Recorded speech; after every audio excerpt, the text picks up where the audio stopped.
Oh iya, produsernya juga harus makan dong, karena produsernya kan kerja dari pagi sampai selesai dia harus standby.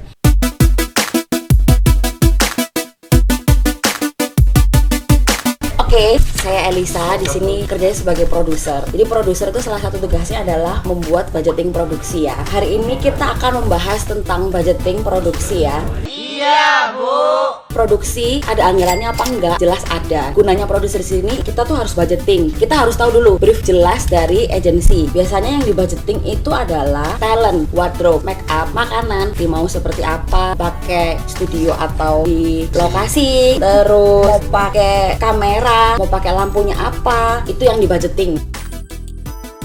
Pembayarannya itu ada dua jenis ya, cash sama termin. Kalau cash itu hal-hal yang perlu kita bayarkan langsung seperti kayak alat kamera, lampu. So far sih itu sih ya yang paling penting itu alat sama makanan. Kalau yang DP biasanya wardrobe. Wardrobe itu biasanya kita harus kasih DP dia separuh supaya dia bisa beli baju yang udah di approve sama klien. Itu sih yang penting kalau di budgeting. Pokoknya harus tahu kira-kiranya harga ya. Oh ya, yang paling terpenting itu kalau pas produksi kamu udah dikasih uang nih. Uang produksi itu nggak sedikit. Selalu ingat ya, nanti kalau pengeluaran kamu catat misalnya makan produser berapa gitu, simpen semua bon-bon yang keluar pada hari itu karena itu harus direkap dan diserahin kamu laporan ke finance. Kalau itu hilang kamu yang harus ganti sendiri ya.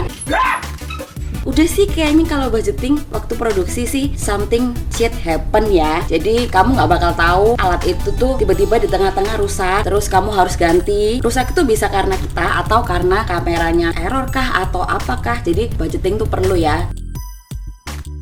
Jadi waktu budgeting itu, jadi kita tuh kira-kira naikin sedikit buat hal-hal yang nggak terduga tadi. Paling bisa dimainin itu di makanan sih, karena makanan kan kita nggak tahu nih. Tiba-tiba kliennya misalnya minta makanannya ternyata nggak rempong.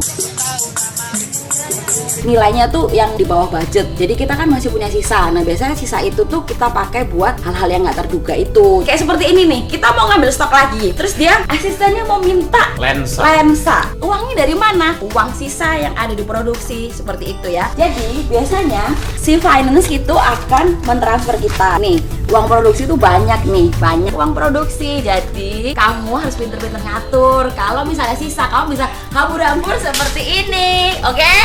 Oke ya, jadi itu tips buat produser-produser yang mau membudgeting buat produksi. Terus jangan lupa, pokoknya disimpan catatannya. Bon-bonnya juga jangan lupa. Jangan lupa subscribe channel kita Third Eye Space. Ikutin cerita-cerita kita terus, oke? Bye. Terus gue kayak itu lagi berapa nih?